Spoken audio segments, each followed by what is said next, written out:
작사를 의미하는 스피어와 보이스피싱에서의 피싱이 결합된 스피어피싱은 어부가 배 위에서 작살로 물고기를 잡는다는 사전적인 의미를 이해하면 쉬울 것입니다. 즉, 어부가 작살로 물고기를 잡기 위해서는 수없이 많은 시행착오를 겪으면서 사냥을 하듯이 마찬가지로 범죄자들도 개인별, 기업별로 목표물을 정하게 되면 끊임없이 개인의 삶과 기업의 비밀을 탈취해내기 위해 공격을 시도합니다. 특히 기업형 스피어피싱으로 인한 범죄 피해는 개인보다 피해액이 굉장히 크고 기업의 영업기밀 등이 노출됨으로써 추가 피해가 생겨날 가능성이 매우 높습니다. 이메일 무역 사기는 보통 해커가 거래처로 둔갑해서 수출업자와 수입업자 사이를 왔다 갔다 하며 이메일 내용을 읽고 교묘하게 편집한 후 무역 대금을 가로채는 형식으로 일어나고 있으며 최근 국내 기업과 해외 협력업체 간의 무역거래 사기 피해로 인해 해외 수사기관에서 한국경찰청으로 국제공조 요청 건수가 많이 늘어나고 있으며 경찰청에서는 기업 간 무역 대금을 가로채는 사기 사건을 국제무역사기 사건으로 규정하고 사건이 발생한 지역의 지방경찰청 사이버범죄수사대에서 집중수사를 진행하고 있는 실정입니다. 이번 시간에 학습하게 될 내용은 이메일 무역사기 사건으로 협력업체 간의 이메일 도용한 이메일을 이용한 악성코드 유포, 악성코드 유포를 통한 권한 획득, 나이지리아, 라이베리아인을 인출책으로 이용한 나이지리아 무역사기와 앞으로 사이버 범죄의 주요 타겟이 될 기업형 이메일 무역 사기입니다. 이를 통해 여러분은 업체 간 이메일 도용 사례를 알고 피해를 예방할 수 있으며 이메일을 이용한 악성코드 유포에 대응할 수 있고 악성코드 유포를 통한 권한 획득에 관한 사례를 파악할 수 있습니다. 또한 이메일 무역 사기 사건의 심각성과 예방법을 설명할 수 있습니다. 1. 업체 간의 이메일 도용. 안녕하십니까. 경기 북부청 사이버수사대 박중현 경사입니다. 이메일 무역 사기는 국내와 해외에 있는 협력업체들이 중요 정보를 주고받는 기업형 이메일 주소를 도용하여 일어나고 있으며 그 방법은 다음과 같습니다. 정상적인 이메일 주소의 중간 글자를 대문자로 변경하거나 소문자로 변경하고 정상적인 이메일 주소의 숫자를 재배치하기도 하며 이메일 주소의 중간에 첨자나 숫자를 추가합니다. 또 이메일 주소의 중간에 언더바를 추가하고 이메일 주소의 도메인 주소를 변경합니다. 이렇게 기존에 정상적으로 주고받는 이메일 주소를 숫자나 첨자를 더한다든지 문자를 재배치하는 경우는 세심한 주의를 기울이지 않는 이상 도용 여부를 파악하기 힘들고 이는 기존의 익숙함을 이용하는 수법입니다. 지금 화면에 보이는 것은 실제 발생한 사건에서 받은 것입니다. 이메일 화면은 라켈 페레즈라는 동일인으로부터 온 이메일로 표시되어 있는데요. 그러나 최근 이메일 2건은 피의자가 변조한 이메일을 통해 보낸 것입니다. 피의자는 알루이닷컴이라는 실제 거래처와 유사한 이메일 주소를 만들기 위해 알루이닷넷이라는 도메인 계정을 새로 등록한 이후 이메일을 만들었습니다. 피해자는 수사관이 발견하기 전까지 이와 같은 사실을 전혀 눈치채지 못하고 있었다고 합니다. 2017년 2월부터 7월까지 경기북부경찰청 사이버범죄수사대로 접수되어 진행한 2건의 국내와 해외 업체 간의 이메일 무역 사기 사건의 경우 업체들이 달랐지만 범죄 수법은 동일하게 기존에 사용하던 이메일 주소를 첨자를 더하는 방식으로 도용하여 이메일을 주고받은 것으로 확인되었습니다. 이렇게 되면 피해 기업은 마치 정상적인 이메일로 간주하고 결제대금 지급 일자와 영업비밀을 그대로 전송하게 됩니다. 2. 악성코드 유포. 도용한 이메일 주소에 악성코드가 포함된 이메일을 기업 관계자들에게 주기적으로 무차별 발송하는 경우도 있습니다. 그럼 이를 수신한 피해자들 중 누군가는 대응을 하게 될 것이고 이메일에 첨부된 인보이스 내지는 견적서를 누르거나 첨부된 파일을 설치하게 될 것입니다. 그러면 제일 처음 범죄자가 의도한 대로 반응한 컴퓨터를 시작으로 정보를 수집하게 되며 결국 최종 타겟은 기업의 영업비밀에 접속할 수 있는 컴퓨터를 장악하기 위해서 회사 내 설치된 컴퓨터를 측면 이동하면서 장악하기 시작합니다. 이렇게 장악하기 시작한 컴퓨터 내의 정보들은 범죄자들이 미리 지정한 곳으로 정보를 유출하며 회사 내의 가장 취약한 정보들을 수집하고 추출해냅니다. 그리고 오랜 기간 동안 회사들이 주고받는 이메일 내용을 들여다보며 결제대금 지급 계좌와 지급이 이루어지는 날짜를 주고받는 이메일이 오갈 때를 주목하고 기다리기 시작합니다. 또 회사 내 컴퓨터 침입에 성공하였다고 해서 곧바로 정보를 탈취하게 되면 쉽게 발각될 수가 있고 회사 내 중요한 정보에 접근할 수 있는 관리자 권한을 획득하기 위해서는 오랜 기간 동안 관찰하고 들여다보아야 합니다. 3. 불법 권한 획득. 정상적인 이메일 주소와 유사한 도용된 이메일 주소에 인보이스와 견적서를 첨부하여 발송한 후 누르거나 첨부된 파일을 설치한 피해자는 시작일 뿐입니다. 범죄자의 입장도 누가 회사 자금을 관리하고 어떤 결제 과정을 거쳐 승인이 이루어지는지를 알지 못하기 때문에 시행착오를 많이 겪게 됩니다. 결국 범죄자들이 시행착오를 많이 겪게 되면 범죄 수법이 탄로나거나 발각될 경우가 많기 때문에 회사의 대표자 이메일을 노리거나 영업 상무 등 대금 지급에 대한 결정권을 가지고 있는 사람의 이메일을 타겟으로 삼아서 탈취해내고자 시도를 하게 됩니다. 그래야만 가장 빠르게 대금 계좌를 변경하여 변경된 계좌로 해외 송금이 이루어지도록 하기 위한 시나리오가 잘 통하기 때문입니다. 이메일 무역 사기의 경우 피해자가 송금을 한 후에 자신이 사기를 당한 것을 알게 되기까지 상당한 시간이 소요되어 대응이 늦어지는 경우가 많습니다. 대부분의 경우 매도인 측에서 상당 기간 입금이 이루어지지 않아 전화를 하거나 독촉 이메일을 보내면서 알게 되는데요. 대부분 피해자가 사건 발생 초기에 내부자의 소행을 의심하지만 외부인에 의한 이메일 무역 사기일 가능성이 높습니다. 4. 나이지리아 무역 사기. 국내에서 발생한 이메일 무역 사기 발생 관련 뉴스를 볼 때 가장 많이 언급되는 국가가 바로 나이지리아입니다. 이메일 무역 사기 이전에 통상 비자금 이체 또는 투자 대출 등을 미끼로 일정에게 선불 수수료를 요구하는 수법을 사용하고 있어 선불 사기라고 하고 나이지리아 형법 제419조에서 이를 사기죄로 규정하고 있어 419 사기라고 부릅니다. 이런 선불 사기는 가나, 카메룬, 베냉, 라이베리아 등 경제적으로 낙후된 서아프리카 지역으로 확산되고 있으며 통상 나이지리아 사기라고 부르기도 합니다. 2017년 경기 북부경찰청 사이버수사대에서는 영국에 있는 해운업체와 한국에 있는 협력업체 간 이메일 내용이 해킹되면서 약 3천만 원의 무역 대금이 국내 계좌로 송금되었다는 국제공조 사건이 접수되어 필자가 3개월간 추적하여 검거한 사건이 언론에 보도된 바 있습니다. 이 사건은 한국협력업체 대표자의 이메일을 도용하여 영국 해운업체의 대표자 이메일로 직접 계좌가 변경되었다는 이메일을 수개월간 발송하여 피해를 입게 된 사안으로 피해 대금을 국내에 거주하는 라이베리아 외국인 개인 명의로 변경하여 가로채려 한 수법이었습니다. 특히 라이베리아 국가는 내전 등의 상황으로 대부분 난민 신청자들로 국내와 해외를 별다른 제약 없이 드나들 수 있고 해외 기업으로부터 거액의 돈이 송금되는 직후 인출하여 돈을 들고 출국하도록 교육을 받고 한국에 입국하는 걸로 확인되었습니다.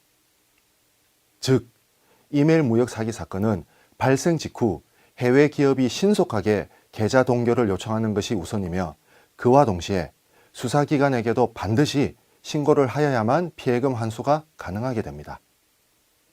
2017년 5월 이번에는 미국으로부터 4억 원의 무역 대금이 국내로 송금되었다는 국제 공조를 접수 후 약 3개월간 추적하여 검거한 사건이 언론에 보도된 바 있습니다. 중요한 건 2017년 1월 달에 진행한 국제 공조 사건은 영국에서 요청이 들어왔으며 이번 사건은 미국에서 국제 공조 요청이 들어온 사건으로 전혀 별건의 사건으로 보였지만 범죄자들을 검거하여 확인한 바 나이지리아에서 해커 조직들이 운영하는 동일한 범죄 조직에 의해서 발생한 사건임을 알게 되었습니다. 특히 이 해커 조직은 기업과 금융회사 등을 대상으로 침투하기 위해 끊임없이 시도를 하고 있으며 탈취한 정보를 이용하여 무역 대금은 한국 등 최소 3개 국가 이상을 경유하여 범죄를 저지르고 있음을 파악할 수 있게 되었습니다. 5. 기업형 이메일 무역 사기와 예방법.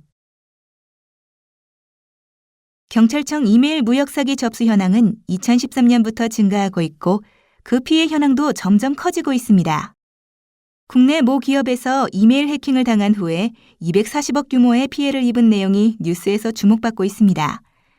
이와 같이 이메일 해킹만으로 기업에 큰 피해를 가져올 수 있고 기업의 존속 자체를 위협하게 된 것이죠.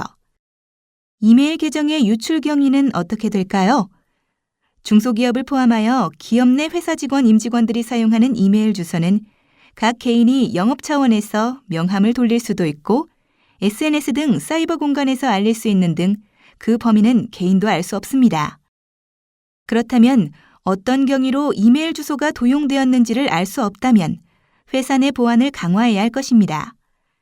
그리고 이런 이메일 무역 사기 사건이 접수되면 국제공조를 통해 자료를 받아야 하기 때문에 자료 수집 단계에서부터 굉장히 시간이 많이 소요되어 무엇보다 예방이 최우선입니다. 피해를 예방하기 위한 방법으로는 회사 내 이메일 접근 시 인증 시스템을 구축하거나 파이어월 설치 설정 등을 통해 해외 IP 주소 로그인 차단 등을 하는 것이 가장 바람직하지만 기술적, 비용적으로 어려운 것이 현실입니다. 자체 도메인 계정을 보유하고 이메일 서버를 운영하는 회사의 경우 인터넷 서비스 회사에서 제공하는 클라우드 서비스 가입을 하는 것도 방법이 될 수 있겠습니다.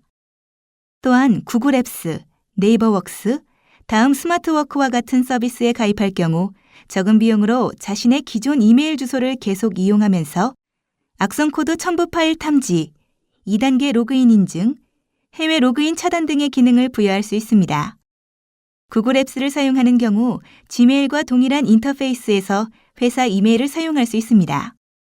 사용자들이 클라우드 서버로 이메일 서버를 이전하는 경우 이메일 주소를 변경해야 하는 것은 아닌지 걱정합니다. 그러나 현재 사용하고 있는 이메일 도메인을 그대로 사용하는 것이 가능합니다. 지메일의 경우 메일박스 관리를 입력한 이름을 기준으로 하는 것이 아니고 이메일 계정을 기준으로 관리합니다. 이에 스레드 방식으로 주고받은 이메일 내용이 연계되어 표시됩니다.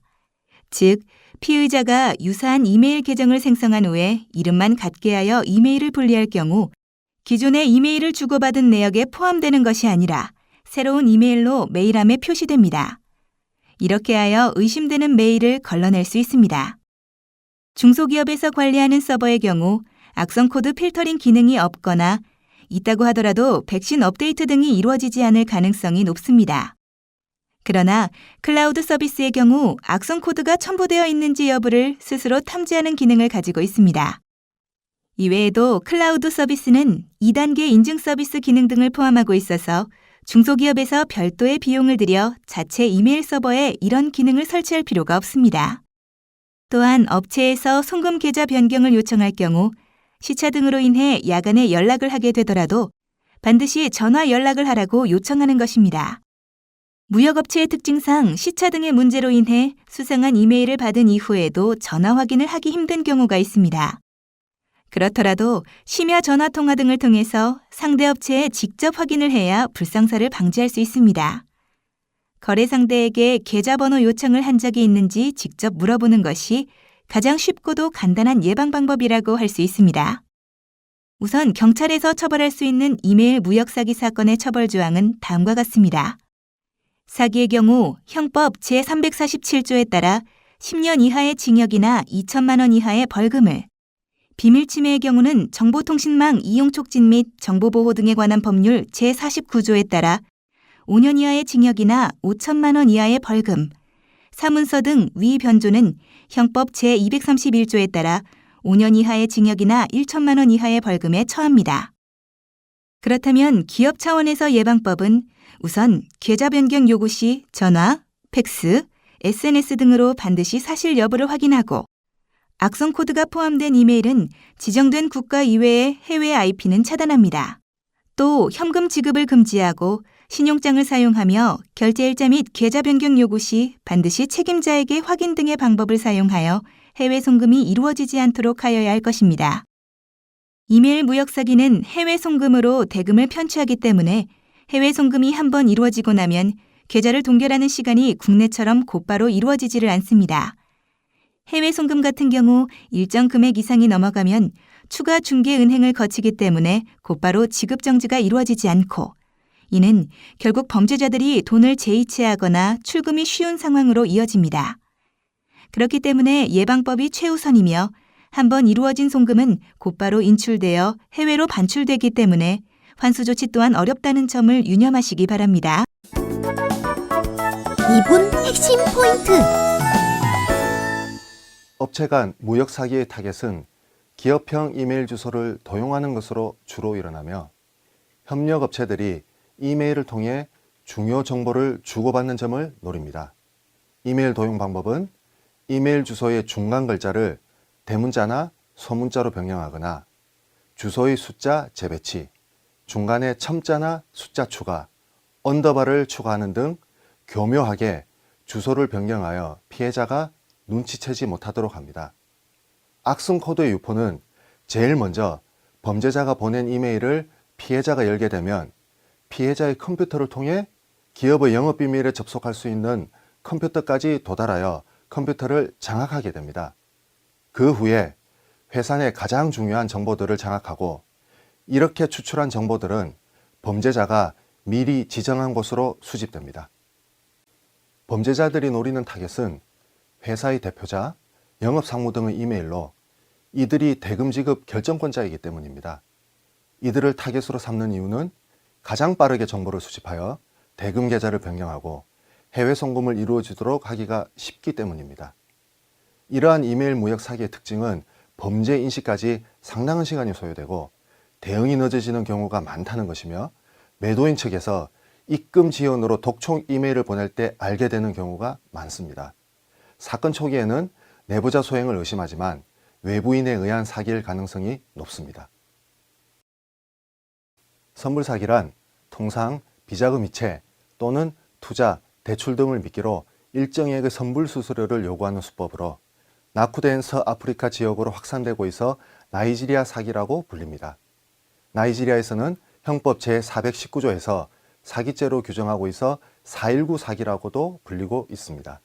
서아프리카, 특히 라이베리아 국가는 내전 등으로 인한 난민이 발생하여 국내외를 제약 없이 드나들 수 있어 범죄 가담이 쉽다는 특징이 있습니다.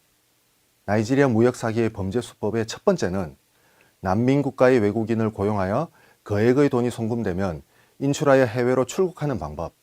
두 번째는 제3국의 해커 조직을 구성하여 탈취한 기업 정보를 통해 무역 대금을 가로채고 최소 3개 국가 이상을 경유하여 범죄를 저지르는 수법이 있습니다. 기업형 이메일 무역 사기는 2015년도부터 크게 증가 추세에 있으며 그 피해도 커지고 있는 심각한 상황입니다. 기업형 이메일 무역 사기는 명함 등을 통해 유출된 임직원의 이메일 주소를 이용하여 무역 대금을 가로채는 형태로 일어나고 있습니다.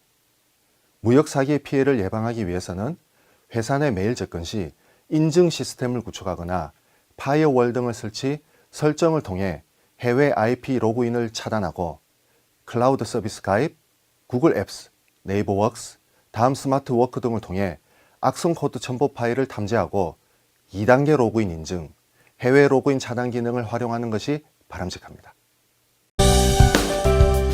이상으로 학습을 마치겠습니다. 수고하셨습니다.